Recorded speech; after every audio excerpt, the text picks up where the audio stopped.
And we are back for another discussion with our friend David Bishop, partner at Brick Meets Click. David, how are you doing? I'm doing well today. How are you doing? I'm doing good. I'm doing good. Thanks for asking. We're here to not necessarily talk about the August insights, but if there's anything you want to share from that, we can. I do want to cover a couple things that happened when I was on vacation in the month of August. One was Amazon's expanding same day fresh. I think that got some trade media coverage, and I know you shared a few thoughts on LinkedIn. And Walmart saying half of US delivery orders now arrive in under 3 hours, and with many customers paying for that extra speed. So, if you're okay with that, let's tackle the Amazon Walmart mix and how it impacts regionals. Anything you want to say off the top before we get into the hard hitting questions that I've developed? Well, I think one observation, and this goes to Amazon's most recent expansion move, is just underscores the continued evolution of this still nascent segment of grocery, right? Hmm.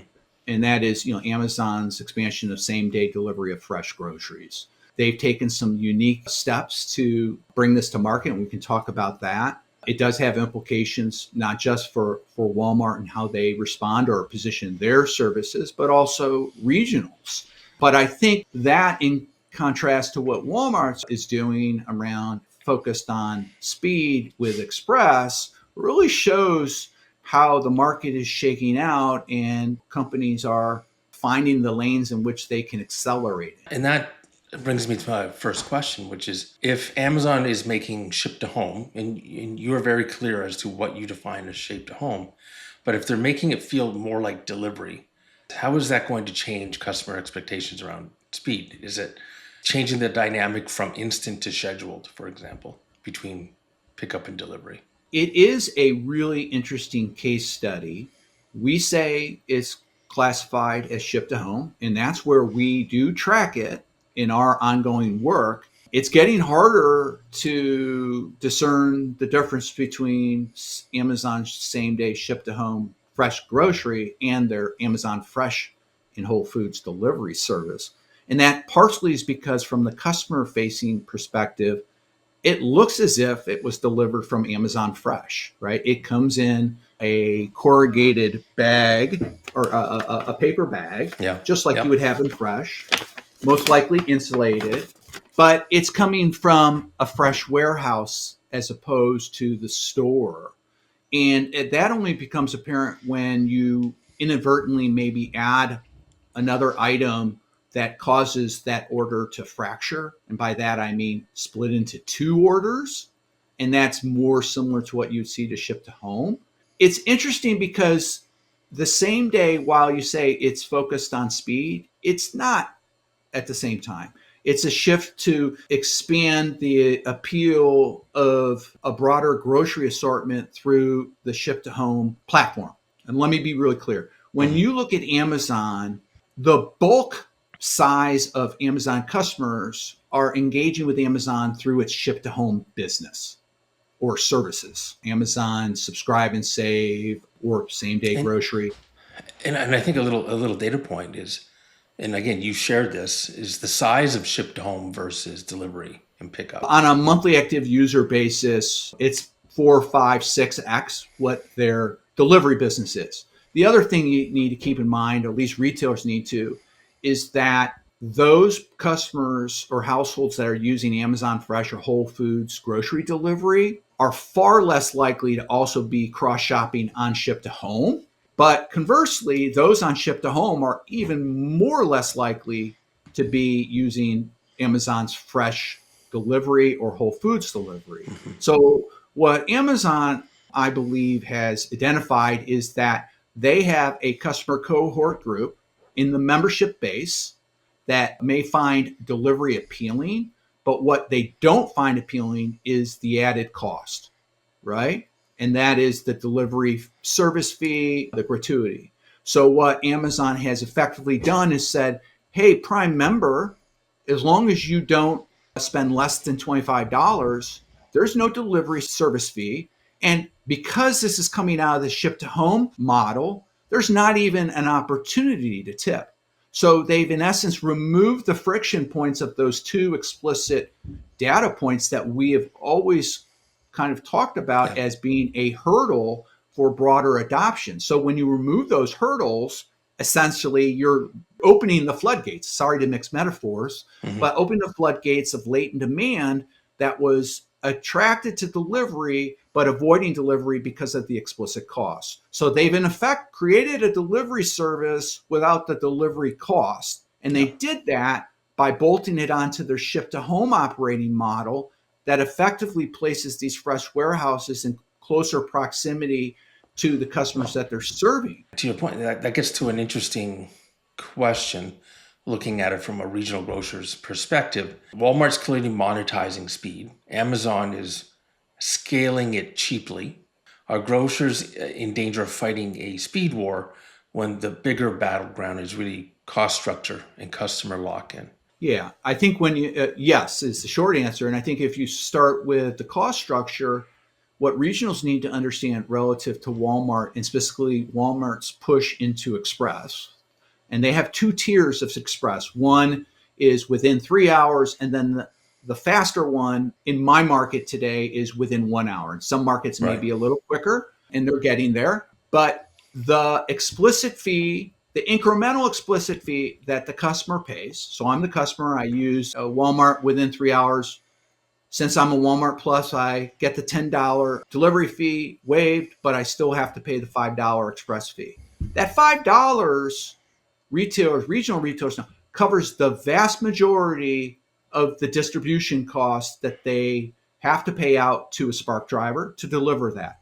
And if I decide I want even faster delivery and I'm willing to pay $10, that $10 covers almost all the assembly and distribution costs associated with the express order, right? Yeah. So they're tackling the challenge of faster and how to offset the rising cost because there's a very strong correlation between speed and cost to serve, right? The faster you go, the more it's going to cost because you have to dedicate more resources to that. Walmart, through its fees, is effectively covering the majority of that incremental cost that they pay out through base rates to drivers to cover that. Now, they have other opportunities where they can cover that through assembly efficiencies elsewhere or retail media dollars. But put those aside, we're talking 80% of the assembly and distribution cost of under 1 hour being covered by the explicit fee alone, even for a member.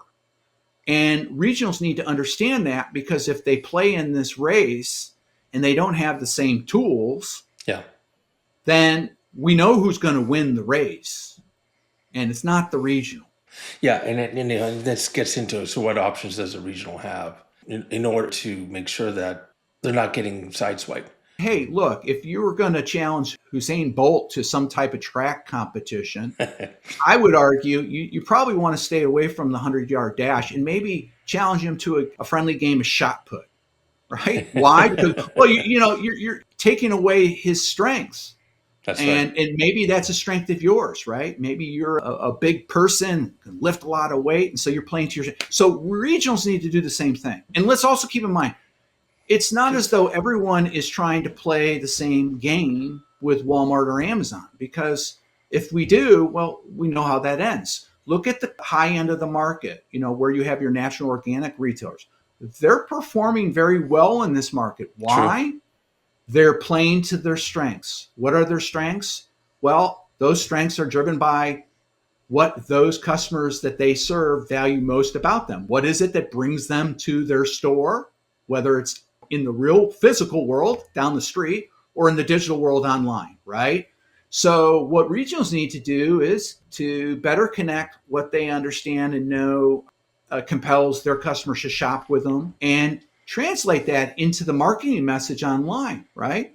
Walmart and Amazon are not perfect. They have their own obstacles in front of them that they have to deal with. Amazon and Fresh, sometimes considered oxymoronic, they have to crack the Fresh code. And the same day grocery service, albeit very innovative, still has practical challenge because there's an association that consumers and even some of the shoppers within the Amazon ecosystem have that Amazon and fresh really don't coexist. Like, I don't have trust that they can deliver that fresh product. That's what we're hearing.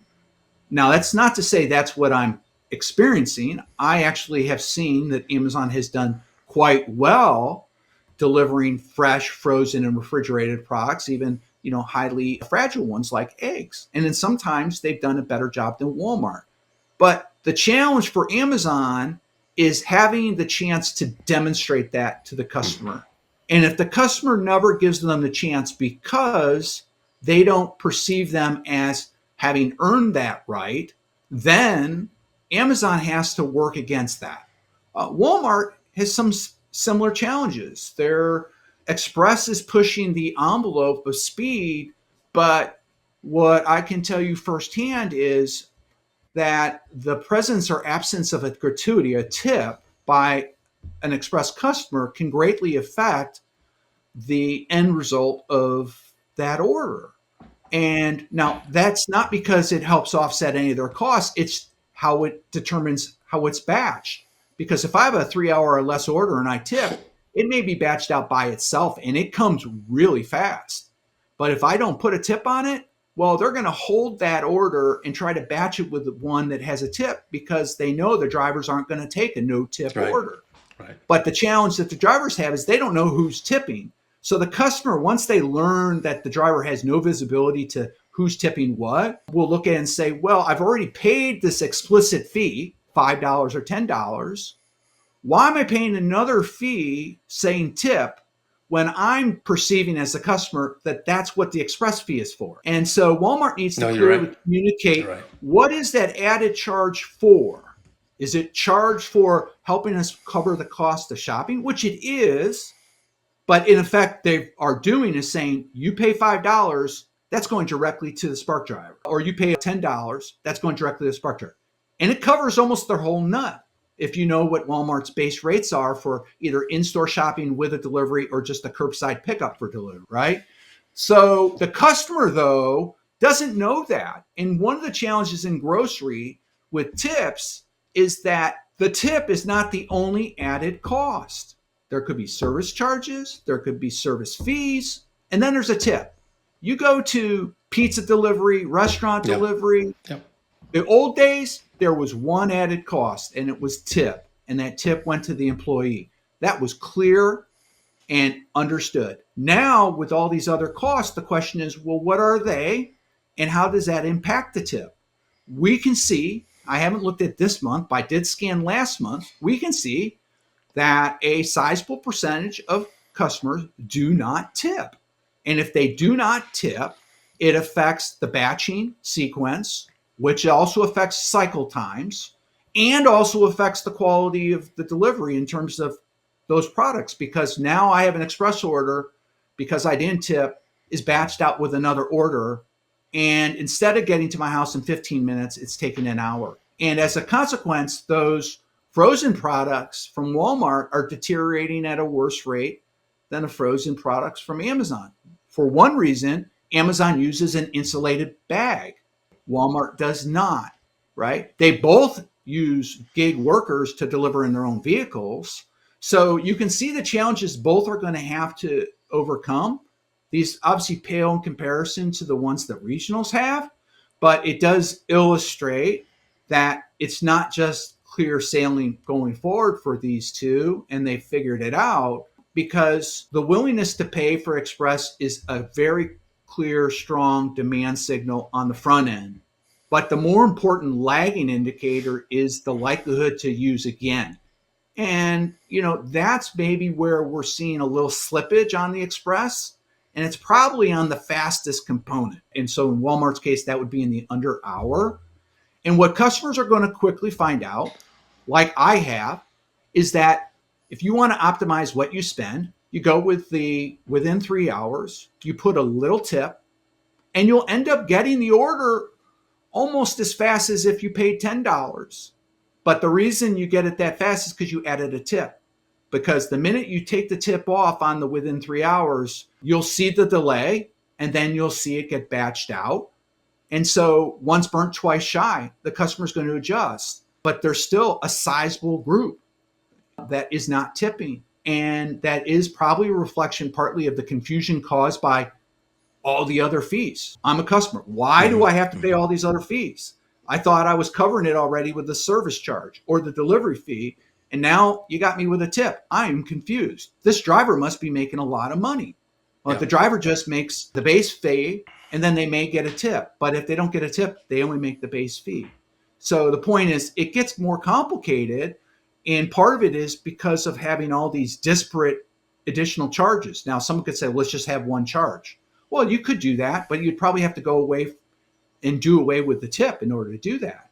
Amazon has done that by putting it through. But Amazon is also doing that because 80% of their Prime members don't use their delivery service. So they're not offering them the delivery service. They're saying, hey, buy these fresh groceries from us and we'll ship them to you through our same-day network of fulfillment fresh centers. They avoid all the cost. So it could be a powerful unlock, assuming that Walmart can get over the brand association challenge of fresh with Amazon, and the same thing with Walmart, and then demonstrating it. Amazon has done a good job, to me at least, demonstrating that. They're not perfect, and neither is Walmart. So retailers can learn from this and say, okay, gee, we're not going to be able to win. So we got to find a different lane to swim in.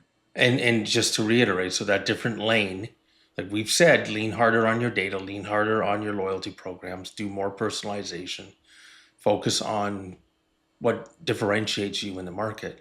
As you see the rest of the year unfolding, what's the one or two concrete tactical steps there should take today?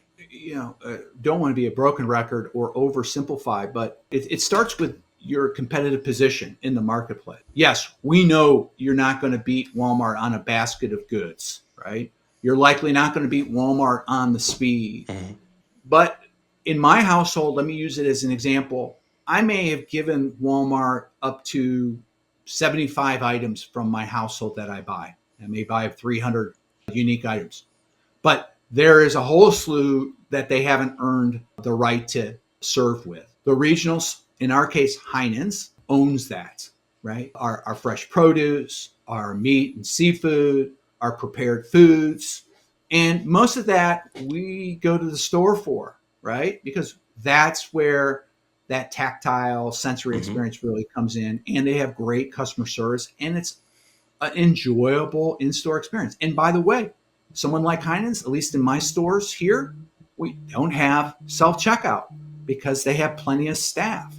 Walmart's going to pick off the easy stuff, and delivery, as we have said privately, we don't publicly beat this drum, disintermediates the core strategic strength that regionals have, which is proximity to their customer. Correct. Delivery removes that, and Walmart has effectively lowered the gate, crossed that moat, right, and invaded your backyard and said to customers, you can buy a whole lot from us and save a ton of money, right? And we've gone through this time and time again.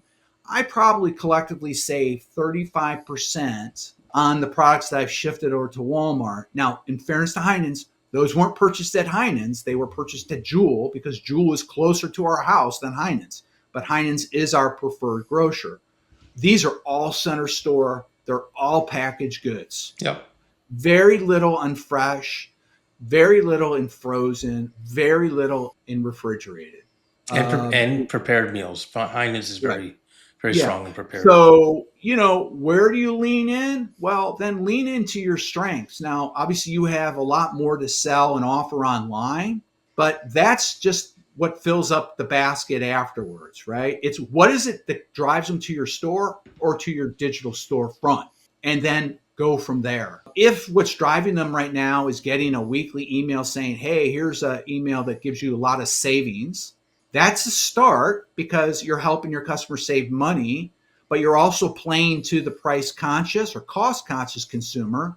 And if they're online, then we know that that number is a third of your shoppers are also over at Walmart, means it's likely not going to be as effective at curbing all the leakage that you're losing to Walmart because you just can't match that. It's coming up with things that are uniquely available there. So promoting through personalization your private label that that those customers have been using, suggesting alternatives based on things that are in the basket that would suggest other things should be present, but if they're not, must be purchased somewhere else. That's right. Think, hey, if you buy coffee creamer, well, you got to have coffee then. Where's the coffee coming from? So, those type of things. And if you have health and wellness considerations, is that creamer the right creamer for you? Right. And the other part is closing the gaps. If I'm a regional, I need to be looking at my business and ask this one basic question. Can my consumer buy everything online that is available in the store? Right. And by that, I mean, okay, we had alcohol, we closed that gap. Now we have prepared foods. We're closing it. Prepared foods could include catering, right? It could include hot and cold. Then there's floral, but then there's prescriptions. And what we have seen in regionals is that, at first at least, retailers would say, okay, DoorDash gets my floral and prepared foods because their legacy was coming out of food service. Instacart was better for grocery products. And so it became a hodgepodge bolt-on fragmented approach, whereas, Walmart being the walled garden has put it all there. And again, they offer prescriptions. They now offer hot, and they're tucking them all in and pushing them through Express. So they're making it easier for people to get what they could otherwise buy in the store online. And it's continuing to erode what the regional could do to differentiate. Right. And so, the regionals are really better connected to the community. They typically have a stronger emotional connection. And for those reasons, they can play to that. Now, it's not going to immunize them completely. It's just going to help slow some of that leakage. We're in an economic state where it's hard to see where any income level isn't looking for some relief, with grocery prices. I'm even amazed when I get a Walmart order during my testing and say, okay, this is what I just bought, and it was $75. Not a lot of food. So you're like, okay, and how can I avoid paying more than I need to? Well, I'll go to the low price leader. And if I'm really wanting the value afforded to me by shopping online, I'm going to try to avoid all the cost, incremental cost. Amazon has really pushed that with the same day fresh grocery. Walmart's taking a slightly different approach. So they're essentially just filling in more of the various opportunity segments if we were to kind of create a matrix of needs and usage occasions that you can target online, right? And what we would fully expect to see Walmart do, not now, but maybe in a year, is turn Express towards pickup. Because that's where they're going to see another bump, because right now Walmart is not positioned competitively as much against Target here. Target has defined theirs as within 2 hours, right? You order it and it's ready within 2 hours. And their challenge is, how do we expand to next day? Because there are some people who may see the appeal of next day. Walmart, in this case, saying, no, we just go faster. So can I get an order from Walmart within 1 hour? That would be great if I'm working and I need to place an order and I can pick it up on my way home from work. The micro fulfillment centers will help do that. They've already, in effect, have the free pickup. And then they would match a competitor and deliver another reason why someone would consider them, when you think the cycle times that most regionals have are 3 or 4 hours after the order is completed or paid for and submitted. So you heard it here, folks. Express pickup coming to Walmart. David, appreciate your insights as always. I encourage the audience, listeners, viewers, to like and subscribe so you can get access to all of the content that is shared. But I also encourage you to reach out to David Bishop, partner at Brick Meets Click, for all the insights and more. David, thank you. And it's been great talking to you. Thanks, Mark. I appreciate the opportunity. Have a good one.